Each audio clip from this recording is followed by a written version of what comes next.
We are very pleased with the Venom sequel. It's a fun return to form for your and my favorite superhero.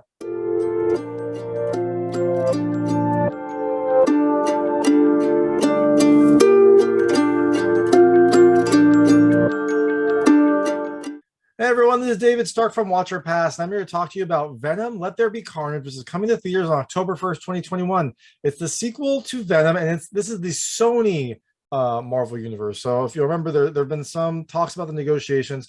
So Disney has like everything Marvel except for Spider-Man. And I don't really get these a little off, but so Disney has everything Marvel except for Spider-Man. Spider-Man has a separate deal with Sony. That's why the PlayStation text is Spider-Man text. That's why the Spider-Man games are only on PlayStation. That's why Sony does all the Spider-Man movies. So Spider-Man's been hanging out in the MCU, but Venom has been in the Sony camp. And the first movie came out a few years ago. I think it was 2019.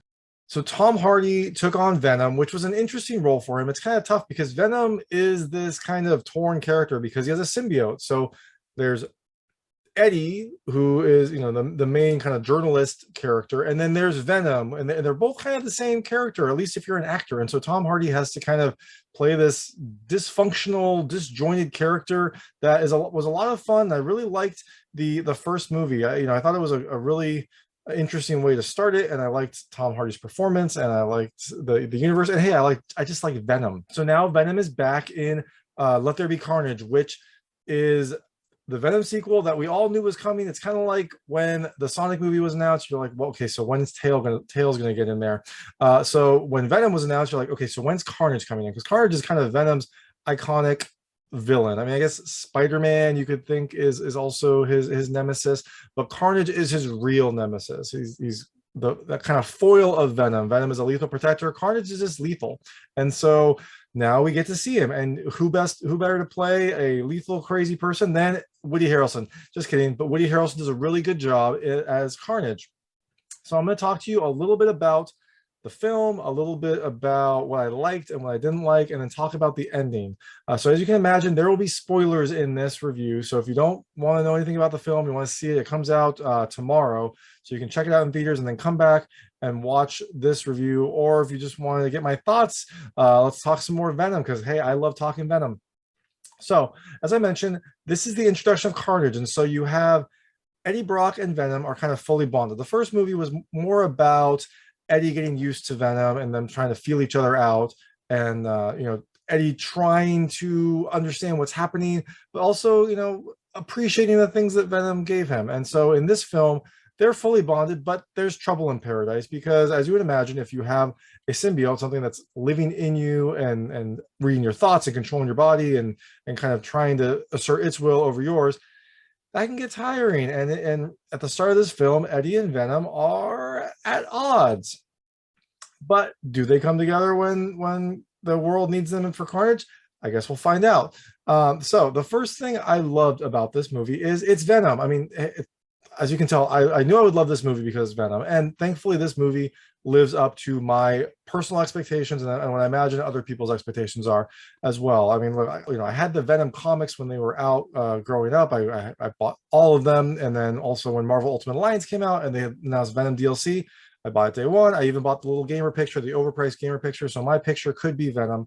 I mean, I knew I was going to love this movie, and hey, they do a good job. There's a few things I don't love about their implementation of Venom, but overall, I think it's Venom. I like seeing him on screen. They do a good job with the CG. They do a good job with the story, and they do a good job with Tom Hardy playing this very difficult character because he has to kind of both mentally and physically act, right? He has to move out of his outside of his control. He has to say things that Tom Hardy and Eddie Brock wouldn't say, but Venom would say.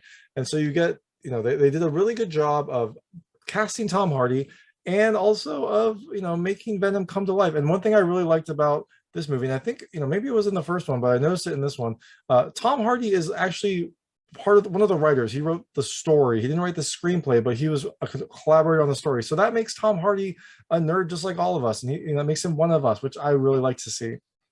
But in any event, the first thing I love is that this is Venom, and the more Venom, the better, as far as I'm concerned. I'm excited to see many more movies in this franchise.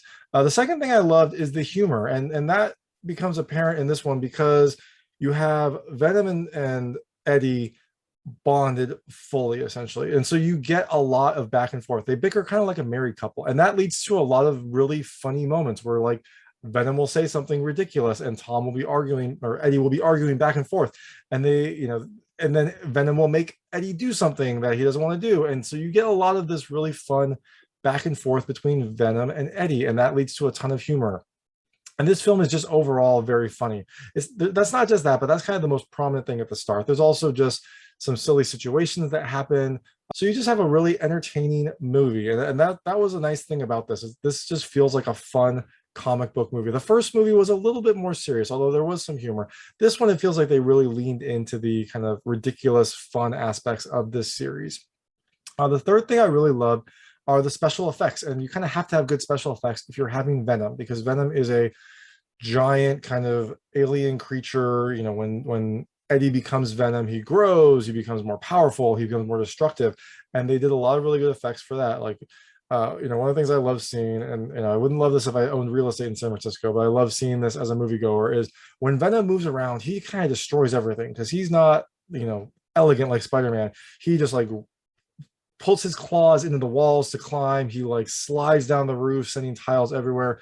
Like he is a bulldozer when he moves around, and they have all those effects in this film. And they also have, not only Venom, but they also have to eventually render Carnage, and Carnage is also very well done. I think actually he's more exciting to watch and more scary than Venom, because you've got this crazy person who then uses spikes, and he kind of is more powerful than Venom, so he's bigger and stronger and scarier. And so you have essentially a special effects nightmare when you've got two main characters who are at times all CG, and they do a really good job rendering that and making this into essentially a summer blockbuster, except it's coming out in October. And the last thing I really loved is that this film respected your time. And I'm going to try to make this review respect your time as well. But what I love is this film is 90 minutes long. It doesn't feel like there's anything that was thrown in for filler. It kind of gets to the story, progresses through the story, and then concludes. There's no like crazy side quests. There's no extraneous details put in. Things I didn't love. As I mentioned, the effects are really good. But occasionally there can be some, I don't know, Uncanny Valley type effects.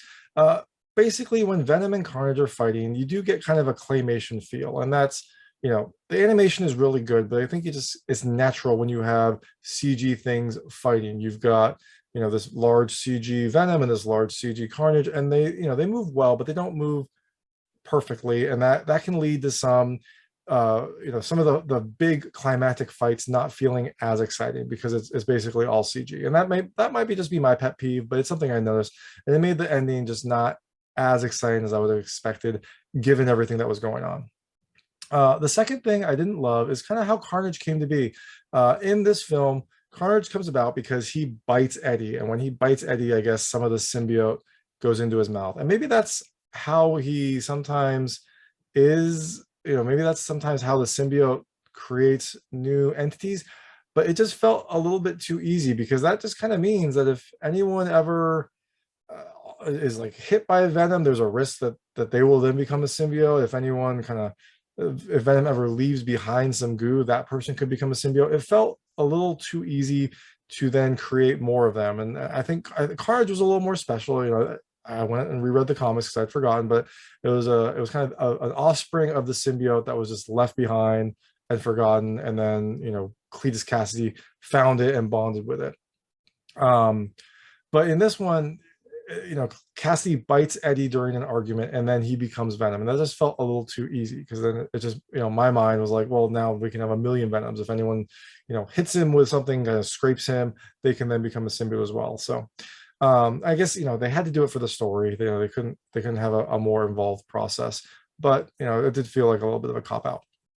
And the last thing I didn't love is some of the changes that were made. I guess Venom's character, he always wants to bite off the heads of enemies, and it can be funny, but also like when you sit back and think about it, like practically, how is he going to sustain this? Like, you can't just kill people left and right. And that was part of the push and pull of the first movie. The humor was Venom always wanted to kill the enemies, and Eddie wanted to stop them. But in this one, that still comes to a head because Venom wants more brains. Apparently, he needs this like brain chemical to survive, which I don't think was in the original comics. It feels like it's something that was made for the movies to give it a little bit more humor, a little bit more craziness. But when you kind of stop and think about it, like, how is he going to survive? I guess maybe some super scientist will give him some sort of like brain, synthetic chemical, or maybe, maybe they can find some other source of this. But that was funny in the first movie, and then in this one they kind of doubled down on it, and it felt a little weird. But again, those are all minor complaints. Like, the film itself is a very funny, enjoyable experience. So speaking of enjoyable experiences, the ending of this film. So in this movie, you were introduced to Carnage and Cletus Cassidy's kind of childhood love, this person named Frances Barrison, also known as Shriek in this movie. And she kind of has essentially a banshee skill. Like, she can scream, and her screams will send shockwaves, so it push things. It also will make people, kind of cover their ears because of the sound, and it could also cause ear damage as well. So she has a pretty powerful ability. So they get separated as kids, but when Cletus breaks out of prison with the help of Carnage, he breaks her out as well, and then they start to plan their wedding. They'd always talked about getting married when they were young, and now they finally can, after, I think it was, 12 years, I think is how long Cletus was in prison. So it's a little bit delayed, but they finally get their wedding. And they want, as gifts to each other, they want to give each other something to kill. And so Carnage wants to kill Venom because he wants to kind of assert himself as the dominant symbiote and doesn't want any competition. Cletus wants to kill Eddie because Eddie's stories got Cletus pushed to death row. And Shriek wants to kill Detective Mulligan, who is a character that we meet early on, and works with Eddie to try to investigate some of the Cletus's crimes. But when he was far younger, he shot Shriek when she was trying to escape from prison. And so now she wants her revenge because that left her with a scar and a messed up eye. To make this happen, Cletus kidnaps both Detective Mulligan and Annie. He uses Annie to try to lure Eddie and Venom. And as you would expect, if Annie's in trouble, Eddie and Venom come to the church. So they come and get ready to fight. And then Venom realizes that Carnage is a red type symbiote, which in this world is the strongest of the symbiotes. He fought one in the first Venom, and now he has to fight one in Carnage. And so Venom tries to like pull them back and say, no, we're not going to fight them. We're not going to fight him. Like, let's just leave. Thankfully, Eddie convinces him, and they start their fight. Carnage is a stronger character, and so he seems to have the upper hand until Dr. Dan, who is Annie's boyfriend in Venom 1. In this movie, he is the fiance. He makes a big move to help out in the fight. He basically sets Carnage on fire, which was a big move for Dr. Dan, right? Like, he doesn't have anything to protect him. So it was a nice kind of moment to shine for Dr. Dan. Dr. Dan gets a little bit more praise in this film, as I think we kind of have to come to accept that Annie and Dr. Dan are going to be together. So the fire weakens Carnage, and Eddie and Carnage fight. And during this time, I think Detective Mulligan escapes. And some of this timeline is a little bit messed up. I apologize. I didn't take great notes. It was a long movie day yesterday. So, but Detective Mulligan escapes, and Shriek follows him. They make their way up to the top of the church, into like the steeple area, and that's where Shriek pins Dr. Mulligan and starts to kind of enact her revenge. And her revenge is essentially an eye for an eye. So she starts to kind of torture him by pressing on his eye, and you can imagine more happens. But it cuts back to the Venom Carnage fight. So eventually Carnage needs a power up, so he takes one of the priests, the priest that is marrying them, and consumes his head for the energy, and that makes Carnage much more powerful. Again, the head eating thing was a little weird. I didn't love that part of it, but maybe they'll have an explanation for a future movie, because I can't imagine that in any future Venoms he's just going to be eating people's heads, but we'll see. In any event, this leads Carnage to kind of grow stronger and more powerful, and kind of start to rip apart the church, but also ascend up, right? Like, now his tentacle, or his blade symbiote tentacles are everywhere, and so he starts to kind of move up and levitate. And as this is happening, he sees Shriek, and Carnage is afraid of Shriek because if symbiotes, their weaknesses are sound and fire. And so we already saw fire. But Shriek has the supersonic ability to to hurt Carnage and Venom, but mostly Carnage in this case. And so Carnage doesn't like Shriek, and he wants to end Shriek, and he tries to do that, but Eddie fights back because Eddie loves Shriek. He thought that they could all be together, but I think Carnage had separate ideas. And so when Carnage tries to hurt Shriek, Eddie fights back, and they start to get an argument. And this lets Venom, Eddie and Venom see this argument and essentially realize, like, look, they are still not bonded, which again was interesting because in the comics, Carnage and Eddie, or Carnage and Cletus, are like this. They are very close. But in this movie, they're not bonded because they're fighting over Shriek. And so Eddie convinces Venom, like, look, like they're not symbiotic, they're not together, they're not as one, but we are, we are Venom, we are lethal protectors. And so they pop up and get the energy and the spirit and the power to fight. So they get back in the fight, and they need, they realize they need to distract Carnage, and so they need sound. And this was one of the scenes, this is a very funny scene because it kind of showcases the ridiculous humor in this film. So they say, like, oh, we need some sound, we need to stop Carnage. And so they look over at Shriek, and what you would expect is like Venom to get behind Shriek. Shriek is gonna help them out and use her power, and they're gonna come to like some uneasy alliance. What happens is they look at Shriek, and then Venom takes her and just throws her against the bell, causing the bell to ring and Shriek to plummet. But the bell starts ringing, and that causes both Venom and Carnage to weaken and separate from their hosts. So as this is happening, they then start falling because both of them were kind of levitating almost from their symbiotes. They were up on the church, using their symbiotes to kind of pull them up. And so when they separate, they both start falling. Thankfully, Dr. Dan and Annie use their bodies to kind of pulls the symbiote in, goes through, and pops back into Venom, or pops back into Eddie right before he falls. So the Venom symbiote can protect Eddie. He's fine. Carnage, not so lucky. So Carnage and Cletus fall and hit. And so Cletus is now on the ground, broken from the fall. Carnage is starting to go forward to try to heal him and rebond, but Venom intercepts and eats him. So I think this will be interesting because I imagine that this will lead to something in the next movie. Venom and Carnage now being one. I imagine it will either lead to different powers for Venom or maybe some sort of internal struggle as they both try to take over.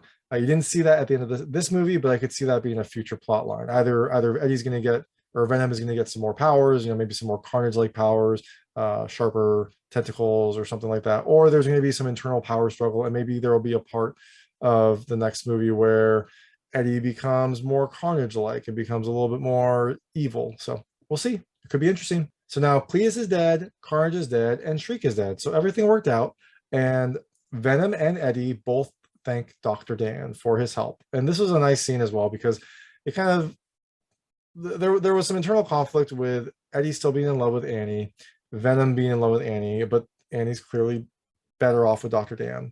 So this was a nice kind of growth moment in this character. And so they thank Dr. Dan for his help, and like basically giving the thumbs up of like, we respect you and we're not going to try to sabotage the relationship anymore. It was a nice moment.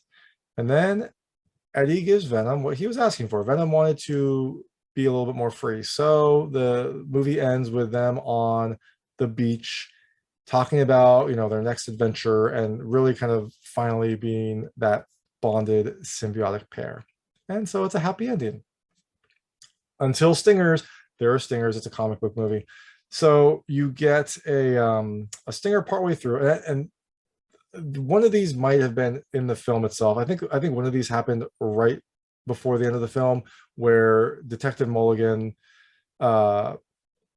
he appeared to die in the fight, but then you see him and his eyes turn bright blue, similar to the blue that Shriek's eye was, but I'm not certain exactly what happened. Like I'm not sure, maybe someone who's watching this will know the history of Detective Mulligan and like what happens to him and why his eyes turn blue. He looks almost like a Night Walker from Game of Thrones.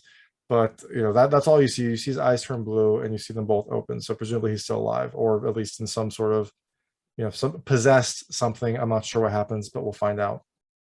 Then during the credits, it cuts to a little blip that occurs, and Venom and Eddie go to, I believe, their hotel room, and then a little blip occurs, and they get transported to the hotel room, but it's probably a different universe, a different multiverse, I think, because someone else is in that, some random person we've never met is in that room vacationing, and he's kind of like, what the heck?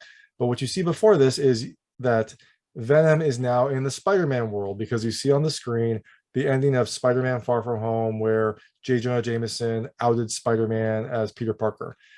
So you see that the worlds are now combined. Venom sees Spider-Man and appears to want to go seek him out. And so now we have Venom in the Spider-Man and the MCU universe. So we'll see where that goes. I imagine there will be like a Spider-Man versus Venom in the next movie or something along those lines. Or maybe Venom will come into the Avengers fold. I'm not sure, but I imagine that Sony's going to try to keep building out their kind of wing of the Marvel universe. But so that's Venom, Let There Be Carnage. Like I said, it's a really fun movie. It's the entertaining one. I really enjoyed it. It was just kind of a good hour and a half fun comic book movie. And I feel like, Shang-Chi was a really fun movie as well, but I feel like the MCU has been building and building and getting more serious. And this was a nice, just kind of like self-contained, fun hour and a half experience. And look, I know I love Venom, so I knew I was gonna like it anyways, but I also just legitimately liked this movie as well. So that's Venom, Let There Be Carnage. It's coming to theaters on October 1st, 2021.